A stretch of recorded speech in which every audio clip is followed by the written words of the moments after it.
Este es tu canal Supersticiones, un canal con el cual haremos un divertido viaje por el tiempo en el que conoceremos la ignorancia de la humanidad en el pasado y nos asombraremos de la misma en algunos hombres del presente. Bienvenido.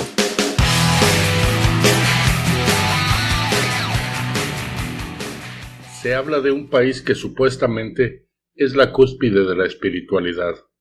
Sus habitantes meditan varias horas al día, pero al parecer no es para encontrar su otro yo y sobrellevar mejor su vida, sino que, por ahí se dice, a sus gobernantes les funcionó muy bien el método para que el pueblo evada la realidad.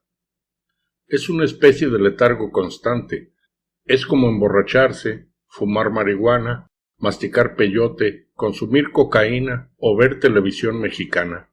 La cuestión es que no piensen. Pero no hablemos de ningún país en específico, ya que por todo el mundo se cuecen habas. Déjame preguntarte algo. ¿Tú sabes por qué se acostumbra poner veladoras a los santos? En la antigüedad, cuando no existía la luz eléctrica, los grandes templos, catedrales o santuarios se iluminaban con velas o veladoras y era muy costoso, sobre todo cuando había misas de gallo. Pero de pronto a un gran pensador religioso se le ocurrió decir que si le ponías una veladora al santo que necesitaras, te concedería el milagro esperado, y como la borregada todo se cree, y además se han inventado santos que amparan hasta de las cosas menos insospechadas, curas, sacerdotes y monaguillos acomodaron las imágenes de los santos en lugares estratégicos y así iluminaban todo el edificio ahorrándose su buen dinerito. No sé si has visto que ahora ya no necesitas llevar veladoras. Le introduces una moneda al retablo de tu elección o necesidad y se prende un foquito por unos cuantos minutos. Y así reúnen dinero suficiente para pagar el recibo de electricidad y hasta les sobra para ir al antro. Se siguen iluminando los templos a costillas de los feligreses sin utilizar las limosnas para ello. ¿Por qué siempre actuamos como actuamos sin saber por qué? ¿Por qué repetimos lo que escuchamos y no averiguamos de dónde proviene, cuál fue su origen o por qué y para qué? Por ejemplo, ¿por qué decimos que nuestros paisanos, los de Monterrey, son tacaños? ¿Sabes por qué? La gran mayoría de las catedrales de México tienen 2 torres y la de Monterrey solo una. ¿No les alcanzaría el presupuesto? Así fue el plano arquitectónico, ve tú a saber. El hecho es que desde entonces todos los regiomontanos pasaron a ser una bola de tacaños. ¿Nunca viste a tu abuelita rezar en cuanto comenzaba a hervir la sopa, el mole, el pipián o algún otro manjar? Dicen que si no se les reza se corta, se aceda o qué sé yo. Lo cierto es que cuando la abuela de tu abuela le enseñó a esta última a cocinar, no había relojes por donde quiera como ahora, y en vez de decir, lo dejas hervir 5 minutos, se decía, en cuanto empiece a hervir, rezas 3 Padres Nuestros y 2 Aves Marías y ya está. Era una medida de tiempo. Tantas y tantas cosas que nos han convertido en borreguitos. ¿Y el espeluznante 41? ¿Por qué si a un hombre le toca el número S en una rifa, en el cine, en un avión o donde sea, dice Safo? ¿Por qué un hombre en lugar de decir que tiene 41 años, dice que tiene casi 42 o 31? Por allá a comienzos del siglo XX, en un barrio de la Ciudad de México, los vecinos se quejaban de que en cierta casa había fiestas muy escandalosas, y cuando la policía acudió a poner orden, encontraron a 21 parejas de hombres homosexuales. En este caso el homo no viene del latín que significa hombre, sino del griego que significa mismo, homosexual, del mismo sexo. En total, esas 21 parejas conformaban a 42 individuos. Todos fueron llevados a la cárcel, pero al momento de las averiguaciones previas, uno de ellos resultó ser yerno del presidente en turno, don Porfirio Díaz. Inmediatamente se le dejó en libertad, y al día siguiente los periódicos notificaron la detención de 41 homosexuales. Existe otra versión de la cual no estoy muy seguro porque, lo confieso, No he leído las 1001 noches. Allí aparece el cuento de Alí Baba y los 40 ladrones. Se dice que cuando los 40 ladrones salían en busca de su salario mínimo, un tipo rarito se quedaba para lavar la ropa de todos, hacer la comida y el quehacer en general de la casa. Aquello de no comer carnes rojas y el lavado de pies en Semana Santa, ¿acaso te acuerdas el por qué? El pobre, el que menos tenía, se podía dar gusto en esos días comiendo como los ricos, y los ricos comían lo que acostumbraban los pobres. Hoy en día los pobres siguen sufriendo y el rico sigue gozando. La esencia de la Semana Santa era hacerle entender al que quería, al que se sentía más o al poderoso y a los mismos sacerdotes, ¿te acuerdas de aquello de bocado de cardenales? Que había que lavarle los pies al mendigo para ponerse en su lugar, para que entendieran que todos somos seres humanos y así, lavándole los pies, se baje la soberbia de los que se sienten superiores a los demás.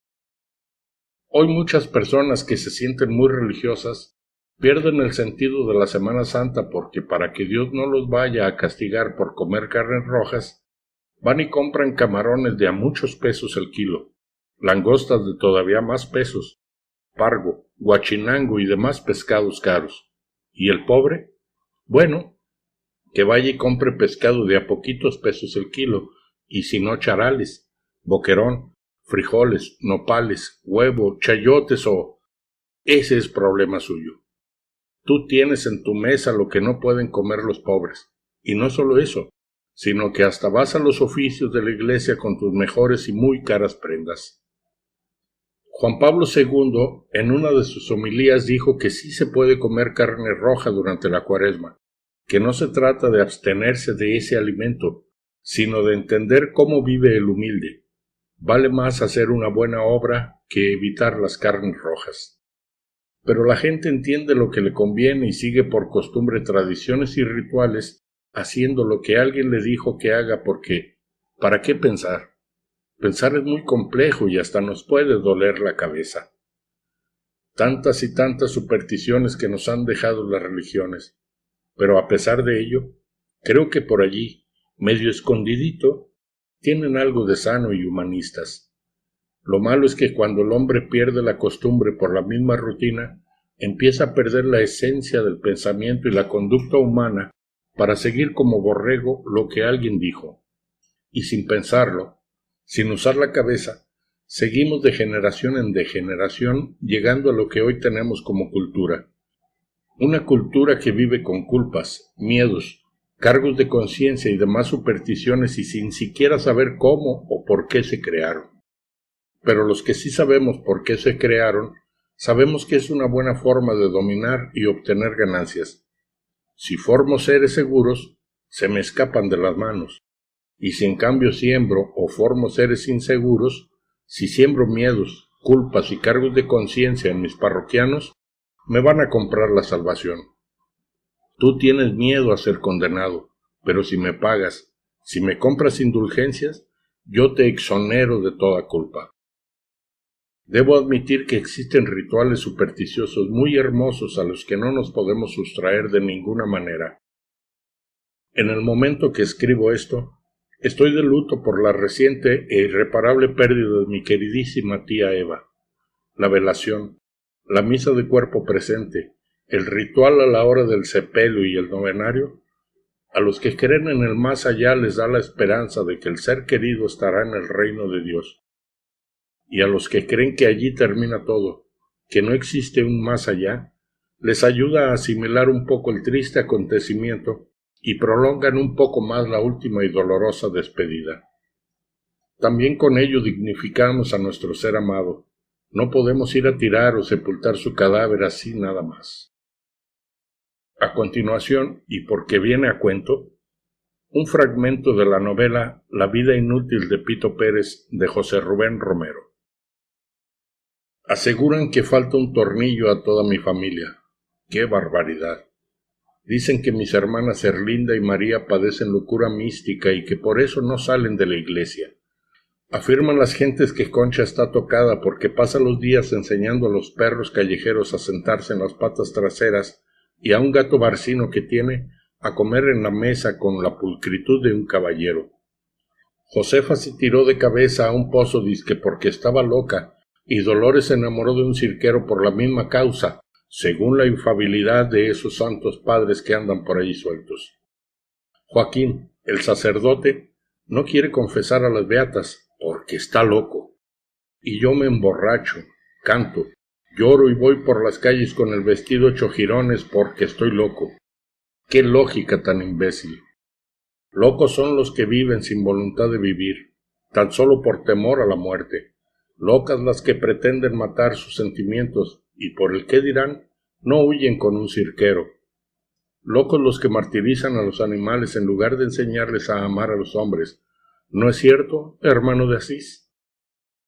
Locos los que se arrodillan delante de un ente igual a ellos, que masculla latín y viste sotana para contarle nuestras bajezas, como esas lavanderas que bajan al río todos los sábados a lavar su camisa, a sabiendas de que a la semana siguiente volverán a lo mismo porque no tienen otra que ponerse.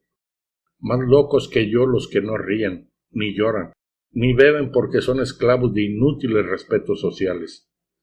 Prefiero a mi familia de chiflados y no a ese rebaño de hipócritas que me ven como animal raro porque no duermo en su majada, ni balo al unísono de los otros.